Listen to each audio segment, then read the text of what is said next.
bandeko bapesi ba prophétie ezala Roger Baka ezala Roger Baka ezala Mbebonjuzi. Je ne trouve pas de prophétie dans ça. Je ne trouve pas de prophétie dans ça.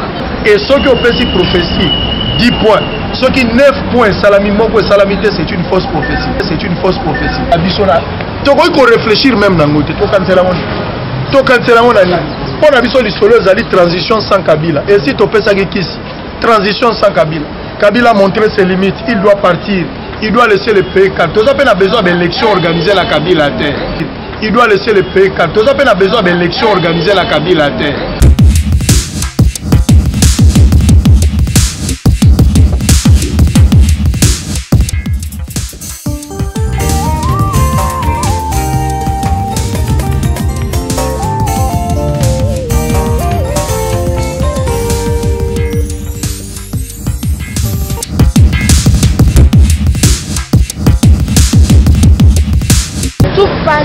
Tout cool, rien ne demeure.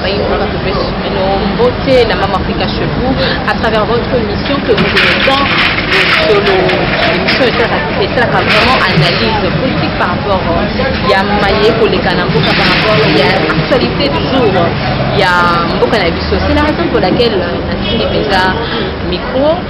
Bayimboka yambo peza na Sabino o azali invité na biso mokolo to kolobela peza actualité boyebi peza mikolo lolingi actualité ezali peza makasi actualité ezali makasi parce que coalition esili kosalama entre le président Kabila to majorité présidentielle na opposition basili kosangana gouvernement ya Djiba na sangani bongo na majorité présidentielle bongo babemisi ya bango mokumbi ya coalition ezali bongo président de la République Joseph Kabila pe tu pour les cas de sous moi n'importe Jean-Pierre Mbemba c'est-à-dire acquitté la crime contre l'humanité ou Azaki acquitté à sa Congo 10 ans c'est pays to bien au malamu Azaki acquitté comme on a pu donner Mboka et Lingana qui fait des sous à côté mon tout c'est-à-dire il y a mort il y a maman Olangi après 2 jours il y a enterrement il y a Mobad Naye et que ça penza nungu mo makasi on te reçoit la peine mon Mboka Israël Babundu aussi la penza pour moi Naye moi kala hein babi Dieu pour ça ma penza moi kala soba ko baba moi ko parler on a Mboka Israël malaya peka omono akala na ordinateur des solutions ça va pour pneu à train habiter sur le champ voilà on soulève Maman Africa pas de et puis RTNC non mais ça va alors madame c'est-à-dire la Bible est mec et attend ainsi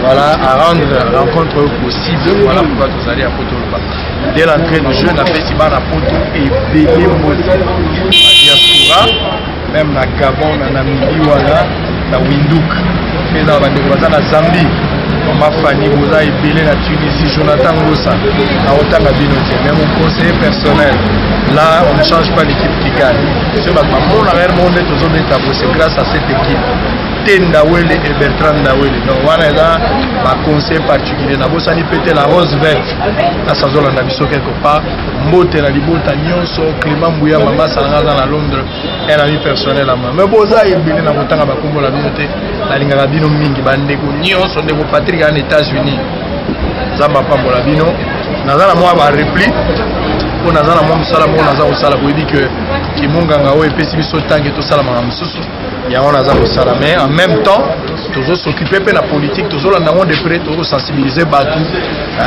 tous a obligé aux alaka na TV à chaque fois pour beaucoup comprendre que soucis ali vous autres réellement qu'est-ce qui se passe mais ba négo musupe bazolo ba c'est pas mal biso pe na ngonga na moso ki moya ko lobezali tous ala pour la to éclair mais musala toujours ça la fait sur le terrain c'est qu'on appelle la politique de proximité Israël vous se porte bel et bien nazawa na ngola nzambe lelo na yo to bana no motuna ya mona Mboka Israël bango en dehors de la journaliste analyste politique olanda kape sous moi madame makambo kali religion oyo peza moi mini ba pasteur pe na Israël maman Olangi asili kokufa 2 jours après enterrement mobali na ye mosimo bamakambo ebele biminase basemekeki te somoka bamelelaki makila.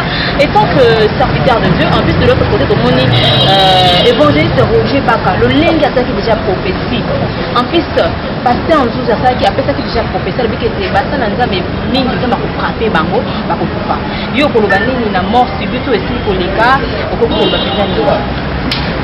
Je m'inscris en faux dans la logique ya bandeko bapesi ba prophétie ezala Roger Baka ezala Nzuzi. Je ne trouve pas de prophétie dans ça. La meilleure prophétie par excellence c'est la Bible. La Bible Loba, il est réservé aux hommes de mourir qu'une seule fois après quoi le jugement. Bon, celui Paul a coupé Nzamba a frappé Paul. Bon, Jean-Baptiste a coupé Nzamba a frappé Jean-Baptiste. Bassal Nzamba se dit Branham a coupé. Est-ce que Nzamba a frappé Branham? Non. C'est-à-dire, il faudra comprendre d'abord que de nature, la mort est un taxi qui nous amène, surtout nous les croyants. Nous croyons de la sorte, la mort est un taxi qui nous amène d'aller voir Dieu. Donc, ce qui dit, ouais, je partirai, peu importe la forme, ils ont la maille, ils ont la massage, ils ont un avion, ils ont la crise cardiaque, ils ont la malaria. Si le travail est terminé, je partirai. Dieu ne peut pas. Dieu ne peut pas. Je répète ça 3 fois. Dieu ne peut pas retirer un homme de la terre si Dieu n'a pas encore fini le travail avec lui. Si Dieu finit le travail avec toi, alors il te ramène dans la maison pour le repos. Tu dois rentrer à la maison. Donc, je suppose que Basali Nanzambe est à la bateau naturel, Bananzambe surtout, je m'adresse aux enfants de Dieu, ceux qui va Koufi et Zari Mokaro Nanzambe. Parce que la Bible le dit, arrive-t-il un malheur dans une ville sans que l'Éternel en soit l'auteur? Ceux qui Koufi, ils ont dit volonté Nzambe, il y a d'abord pour aider à mettre et à souffle. Mais il y a la volonté permissive, il y a aussi la volonté parfaite. Et Zala, bon, dans la Bible, un roi.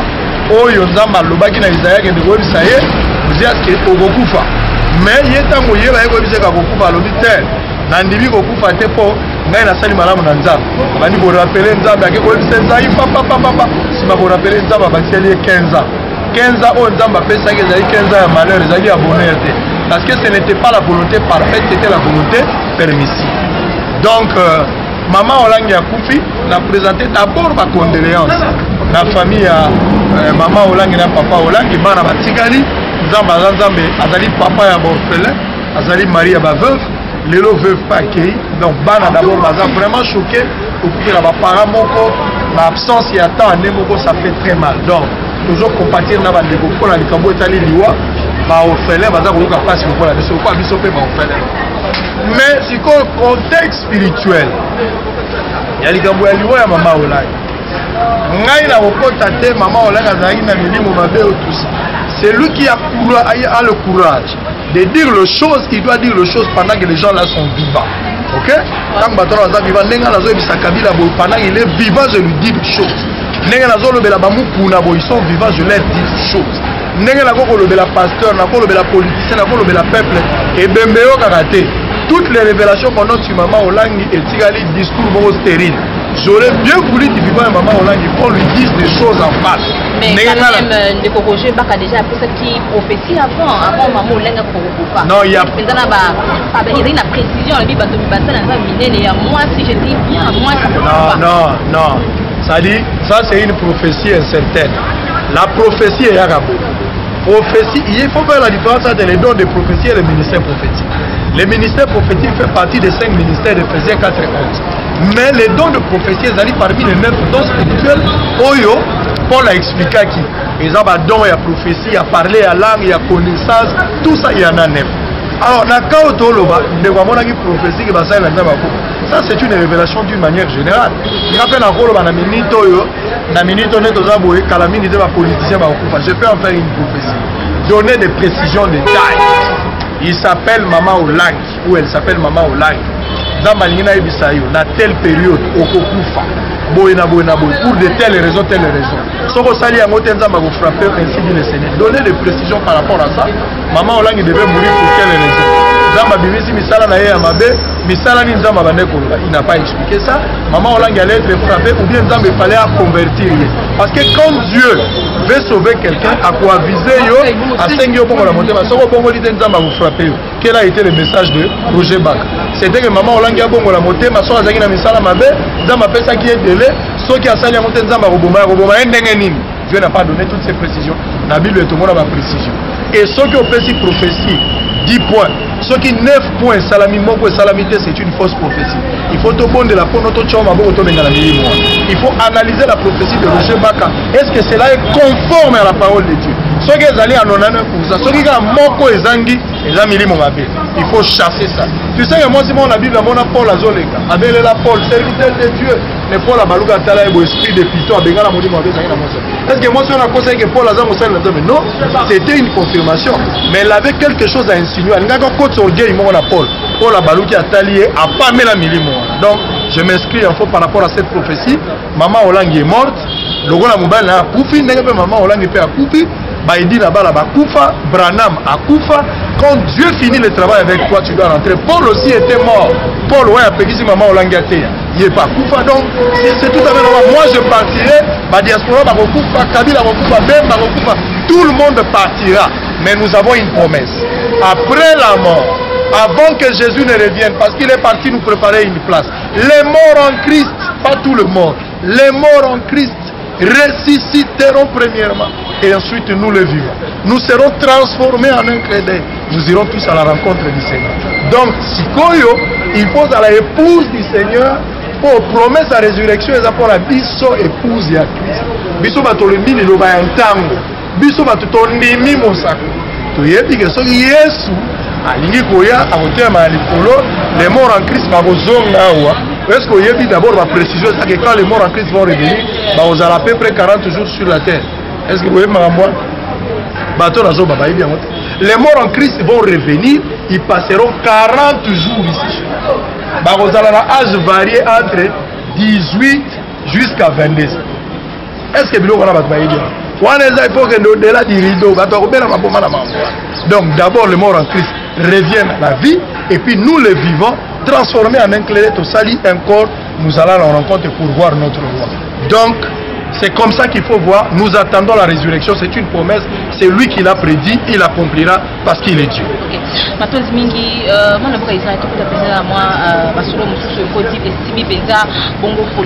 Non. Vous levez le moment résurrection, maman l'a dit. Ouais, résurrection. Non, on a expliqué la résurrection. Ah oui, mais la télé d'abord, il y a bien la télé et puis la Kanda. La résurrection, résurrection, c'est pour la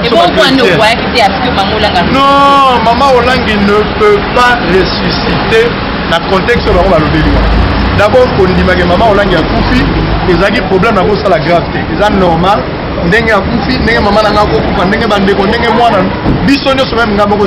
Ça c'est normal.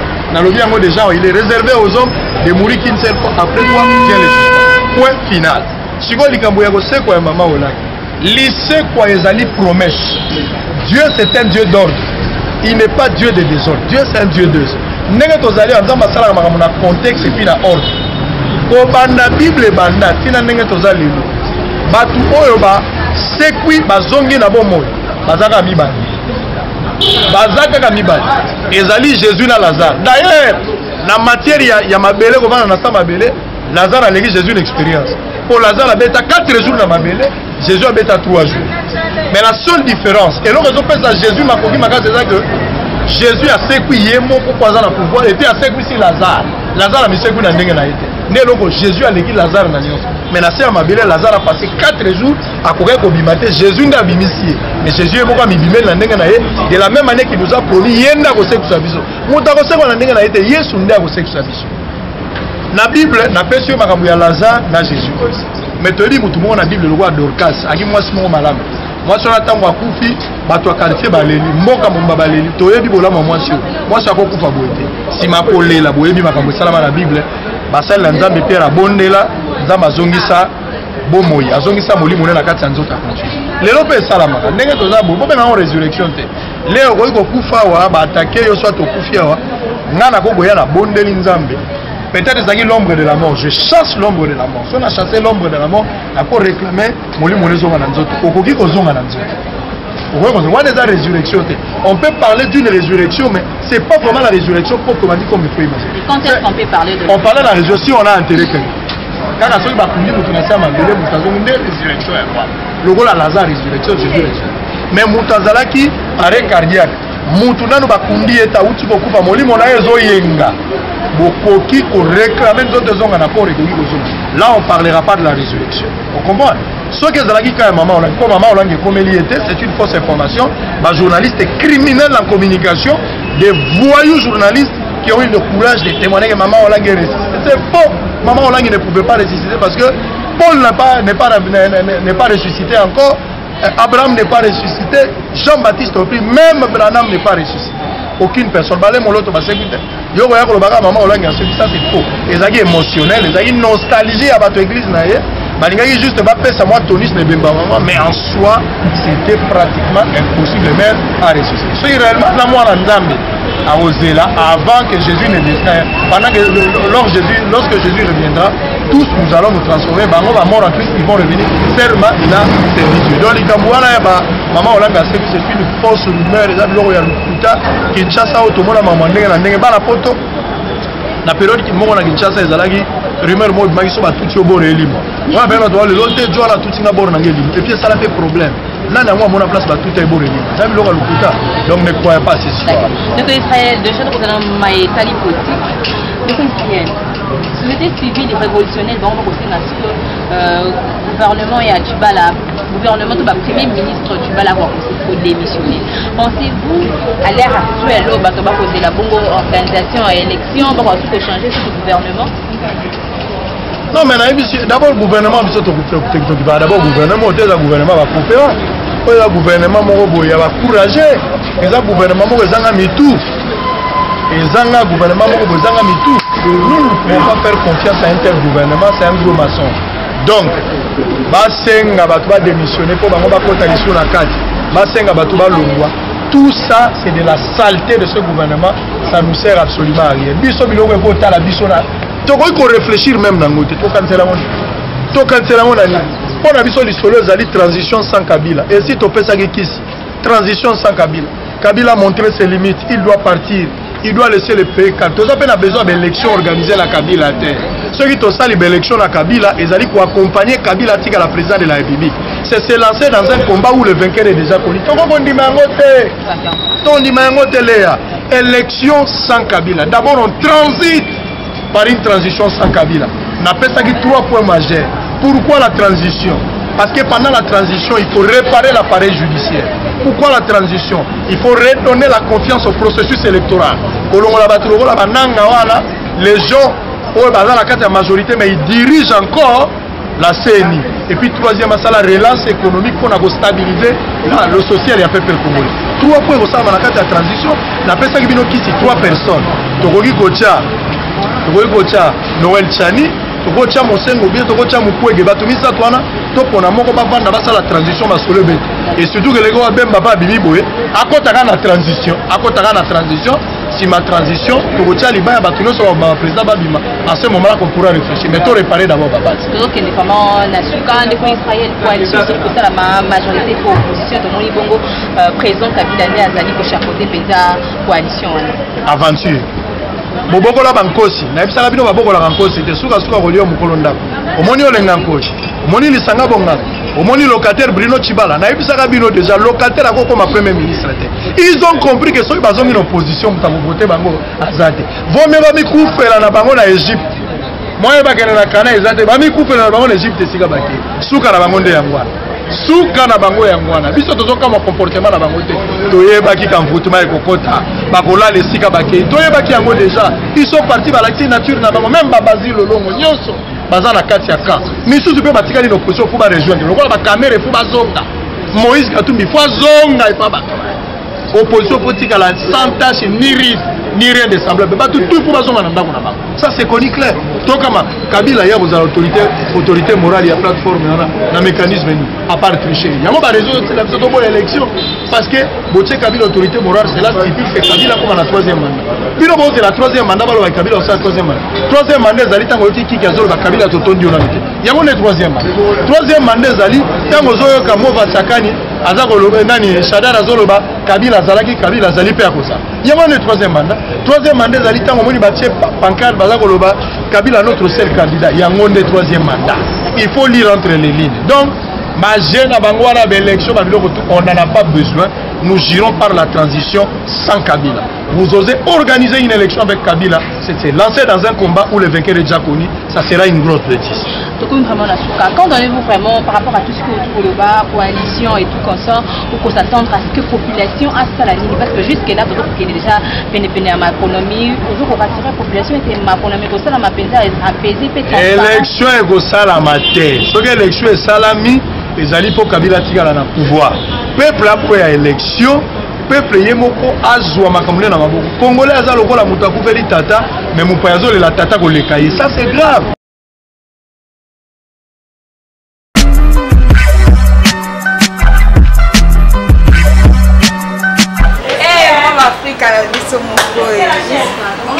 Ça va bien et toi? Oh, Maman Africa, ça on est bon.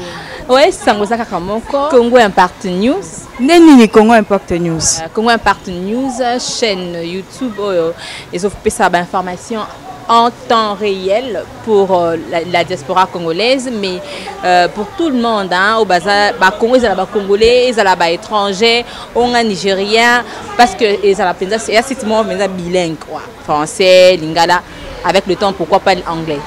Oh, makambuto yena osuna kini boye po ba site ezebele, ba chaîne ezebele na YouTube. Oh, eza sous problème te ko bakisali ko ba o tozango. Non, ma chérie, omoni Musande l'accès kabanani baba vrai journaliste pour comment on peut être journaliste beba fort. Ndenge pena déontologie journalistique et kosenga vraiment auto komemo pesa na kati internet.